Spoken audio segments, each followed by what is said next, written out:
The topic of discussion for now is on hepatitis viruses in virology. So here we shall be discussing about introduction to these hepatitis viruses, their types, and a detailed description of the types A, B, C and D hepatitis virus. So now let's go into introduction to this hepatitis viruses. So first of all, there is a condition called as viral hepatitis, which is a primary infection of the liver.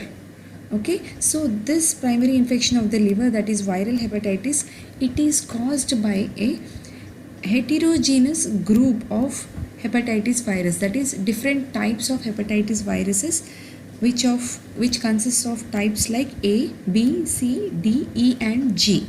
So of all these types, that is hepatitis A, B, C, D, E and G, hepatitis B virus is the only DNA virus, whereas the other types of hepatitis viruses, they are all RNA viruses.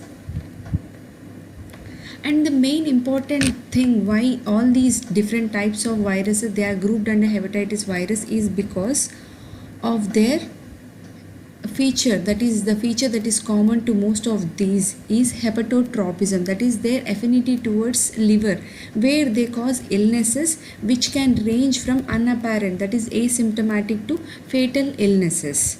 So this is in general about hepatitis viruses and they causing viral hepatitis, that is infection of livers. Now let's see about different types of viruses, starting with hepatitis A virus.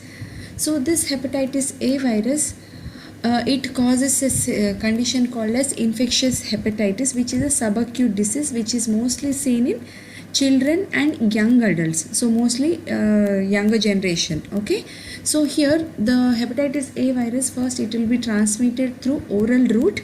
From oral route it goes into the intestine, wherein it multiplies in intestinal epithelium, and from there through hematogenous spread they reach the liver because of the hepatotropism. Okay, once upon reaching the liver, first majority of the infections can be asymptomatic, but there will be a clinical scenario. So the clinical disease of infectious hepatitis has two stages. The first is prodromic or pre-icteric phase, and the second one is icteric phase, that is jaundice phase. Okay, so in prodromic or pre-icteric phase we will see few symptoms like fever, malaise, anorexia, nausea, vomiting, and sometimes liver tenderness also will be there. So these might result later on with the onset of jaundice. So these prodromic symptoms will subside, resulting in jaundice. Okay, so usually these virus they shed in feces during the late incubation period and prodromal stages, but the virus is not seen in feces in case of jaundice. Okay, so only in prodromic phases virus is seen in feces, whereas in jaundice stage it is not seen. So if you see the morphology of this hepatitis A virus, here it will be 27 nanometer single stranded RNA virus which has icosahedral symmetry, and this hepatitis A virus belongs to a family called as picorna virus family. So this is about morphology and the transmission. So how we can diagnose, that is laboratory diagnosis of hepatitis A virus, that is persons who are having this infectious hepatitis, how are we going to diagnose them? There are various important steps, that is important ways by which we can do this laboratory diagnosis, that is by demonstration of virus or by detection of antibody or by biochemical test. First let us see about demonstration of the virus. So there are different ways by which we can see the virus. First is by immunoelectron microscopy. As I told, this virus sheds in feces. If we see these fecal extracts under immunoelectron microscopy, we can see this hepatitis A virus particles in that. So next is the ELISA, that is enzyme linked immunosorbent assay, where we can detect these hepatitis A virus antigen in feces by using monoclonal antibodies. And other than microscopy and ELISA tests, we can even isolate the virus by using animal cultures, that is by growing them we can isolate the hepatitis A virus. So this is about demonstration of virus. The next phase is detection of antibody, wherein as it is a viral antigen, there will be antibodies which are formed against this hepatitis virus. Where the specific IgM antibodies are formed, they are seen in early stages of infection. So that is why they indicate presence of IgM antibodies indicate recent infection, and they are even detectable after 2 to 6 months after onset of symptoms also. Sometimes IgG antibodies are also formed at the same time of IgM antibodies, but they persist for many years. Because they persist for many years, it is an indicator of past infections also. So if you see this graph wherein comparing the antibodies against hepatitis A virus with months after exposure, that is initially, if you see initial months, there is only serum IgM anti hepatitis A virus is seen initially, and it is declining as the days goes by. That is, so IgM is an indicator of early infection. Whereas if you see IgG, the level of IgG is increasing only in the later years. That is why IgG is an indicator of past infection, that is as it persists for longer time. Okay, so this is about detection of antibody. The next laboratory diagnosis is biochemical test. So here biochemical tests wherein liver function tests are made using alanine aminotransferase. So usually this alanine aminotransferase, they occur at a very high concentration in liver cells compared to other organs. So whenever there is an increase in this serum alanine aminotransferase, that indicates a liver damage. So other than alanine aminotransferase, we can even see bilirubin protein level. So serum bilirubin level, usually it increases with the appearance of jaundice. So any person with jaundice, the first test what we will do is like serum bilirubin levels. So this is about hepatitis A virus and its laboratory diagnosis. Next we shall see about the important group of virus, that is hepatitis B virus. Hepatitis B virus, it causes a condition called as serum hepatitis, and it belongs to the family of Hepadnaviridae, whereas hepatitis A belongs to Picornaviridae. And if you see the morphology of hepatitis B virus, it is a 42 nanometer double shelled particle. This double shelled particle of hepatitis B virus is also called as Dane particle. Okay, so if we see in detail about this morphology of hepatitis B virus, first of all it will have a surface core. Okay, that is outer surface or envelope will be there, which contains an antigen called as hepatitis B surface antigen, HBsAg, and inside this it encloses an inner icosahedral nucleocapsid core. As it is a core, it has an antigen called as hepatitis B C antigen, that is core antigen, and there will be another antigen called as hepatitis B E antigen, which is a non-particulate antigen, and inside there will be DNA polymerase enzyme. So if we see the antigenic structure of this hepatitis B virus, which is very important, so here firstly we will talk about hepatitis B surface antigen, that is hepatitis HBsAg. So it is very diverse in nature, that is it has high antigenic diversity, wherein it contains two different antigenic components, of which it has one common group reactive antigen called A and two pairs of specific antigens DY and WR. So when these two are combined, that is A and DY WR, there will be four subunits or four major antigenic subtypes which are formed, that is ADW, ADR, AYW and AYR. So this is about antigenic diversified nature of HBsAg. And the next is core antigen. So when the core antigen is treated with a mild detergent, the viral envelope will disrupt and exposes the core or nucleocapsid. So this is about core antigen. Next is HBeAg, which is an hidden antigen inside, and it is a non-particulate nucleocapsid protein. After dealing with these different types of antigen, we will talk about viral genome and its antigens. So the nucleocapsid here, it encloses the viral genome, which consists of two linear strands of DNA, as you can see in the picture. So in the center we have two linear strands of DNA, which are seen in a circular configuration. So of these two linear strands of DNA, one strand will be complete.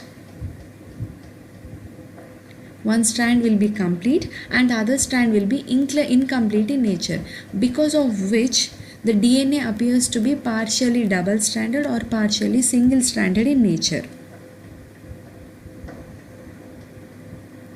Okay, so like what happens is that other than these two linear strands of DNA, it also contains DNA polymerase enzyme, which is also DNA dependent DNA polymerase. What this enzyme does is it repairs the gap in this incomplete antigen and makes it a complete antigen. So it repairs the gap of this incomplete antigen, making it complete, so resulting in a fully double stranded DNA of hepatitis B.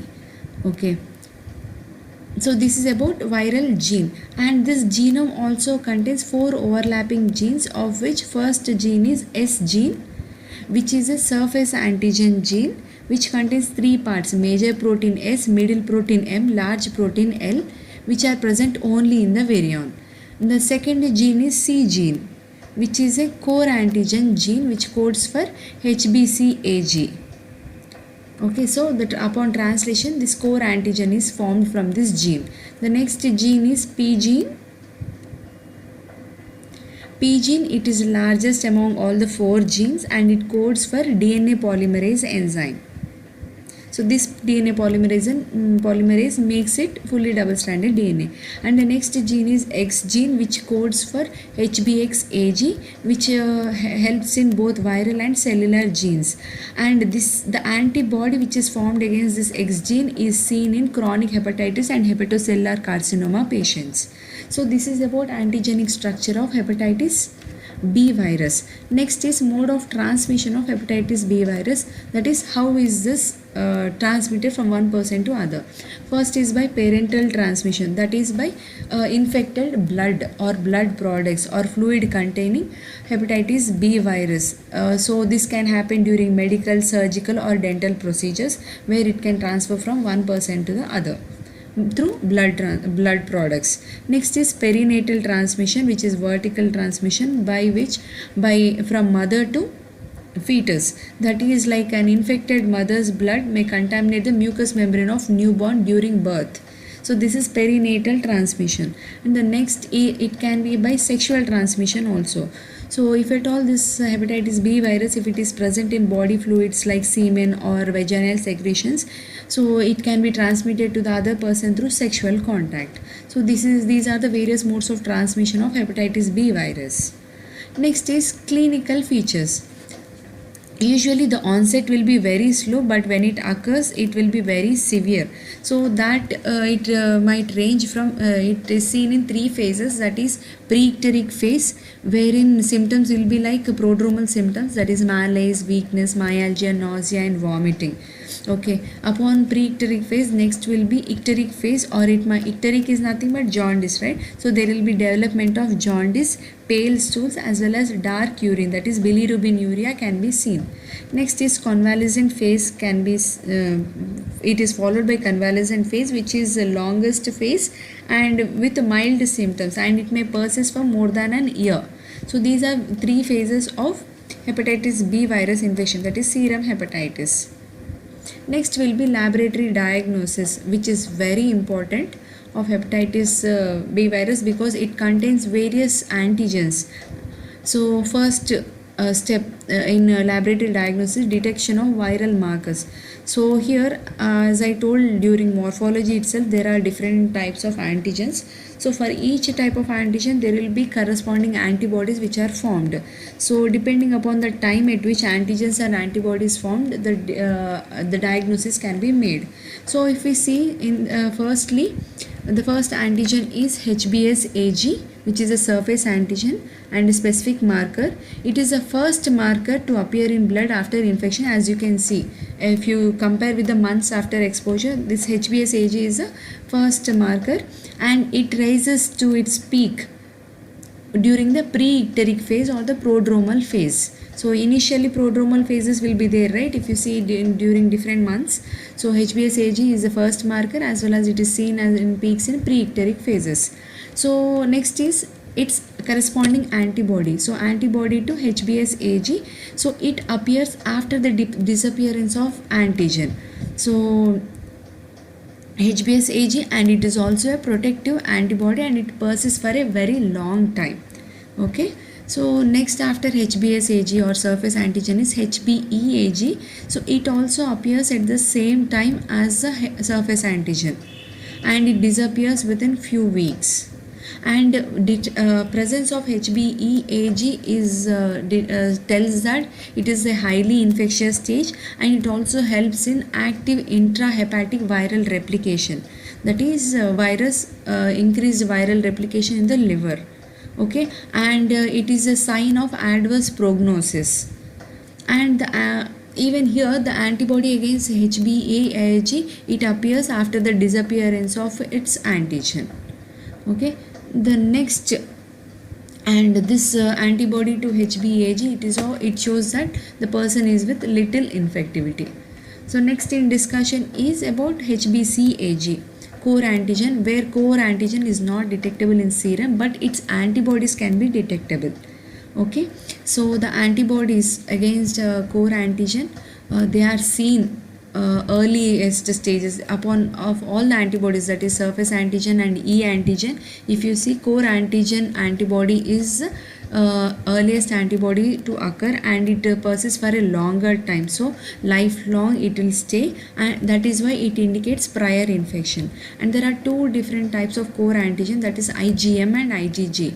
If you see, if at all IgM core antibody is there, it indicates recent infection, but if at all IgG antibody is there, then it indicates remote infection. So this is about various antigens and antibodies of HBsAg and the different times at which it can occur. So other than detection of viral markers, we can even do polymerase chain reaction, wherein it detects the DNA level, that is HBV DNA level in the serum. So as it detects the nucleic acid of the virus itself, that is why it is a highly sensitive test. And also this HBV DNA test, it is an indicator of viral replication in the liver also. So if any patient is on antiviral therapy, even we can detect the progress of the patient using PCR.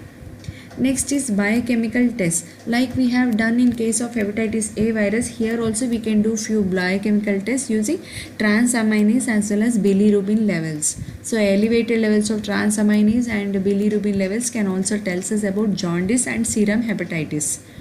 So this is in detail about hepatitis B virus. Now let's talk about the next type, that is hepatitis C virus. Hepatitis C virus, it belongs to the family called Flaviviridae. So now we have hepatitis A virus belonging to Picornaviridae, B belonging to Hepatnaviridae, and C belonging to Flaviviridae. And here this hepatitis C virus, it is about 50 to 60 nanometers in diameter, as you can see here, and it contains viral RNA which is linear single stranded in nature. Linear single stranded, and this is enveloped or enclosed within a core, and this core along with this RNA, it is surrounded by an envelope which contains spiking glycoproteins, that is glycoprotein spikes. So this is about the morphology of hepatitis C virus. And if you see the mode of infection of hepatitis C virus or mode of transmission, it is very much similar to B virus, that is it can be by parental route or maternal-fetal route or sexual transmission. And if you see the clinical features comparing to hepatitis B infection or hepatitis A infection, the symptoms here will be less severe, that is with milder symptoms will be there. So here the patient might show jaundice or may not, so absent or less marked jaundice will be there, but mostly, that is 50 to 80% of the patients, they show chronic hepatitis, and some are at a risk of developing liver cirrhosis as well as hepatocellular carcinoma. So this is about clinical features and mode of transmission of hepatitis C. Now let's see about laboratory diagnosis of hepatitis C virus. So here as other viruses, here also antibodies are formed against this hepatitis C virus, wherein these antibodies can be detectable by using a test called as ELISA, enzyme linked immunosorbent assay, which is an screening test. But viral genome can be detected using a polymerase chain reaction and also by immunofluorescence tests, which are highly sensitive tests. So this is about hepatitis C virus. Now let's look into the next and last of these hepatitis D virus, which is of significance in dental scenarios. So hepatitis D virus, which is also called as delta antigen, and it belongs to a genus of delta virus. So that is why it is a delta antigen. So the important feature of hepatitis D virus is for its replication and its expression, it needs a function of hepatitis B virus. So for functioning and for formation of hepatitis D virus, it needs HBV.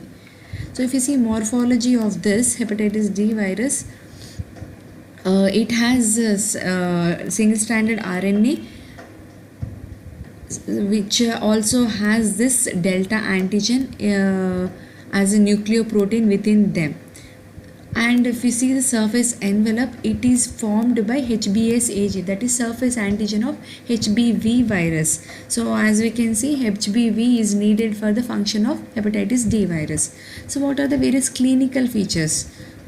So as it has interference with HBV, there are two situations here. So there can be a simultaneous infection of hepatitis D virus with a hepatitis B virus, that is a co-infection can exist, or a superinfection of HBsAg carrier by HDV also can happen. So a person HBs, that is a person with HBV, can be superinfected by hepatitis D virus. So the resulting hepatitis which is formed will be of increased severity compared to that of the hepatitis which is formed by hepatitis B virus.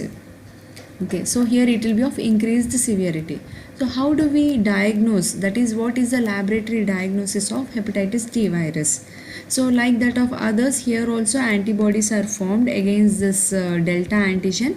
So IgM or IgG antibodies are formed against this delta antigen, can be detectable by ELISA, or it can be detected by radioimmunoassay.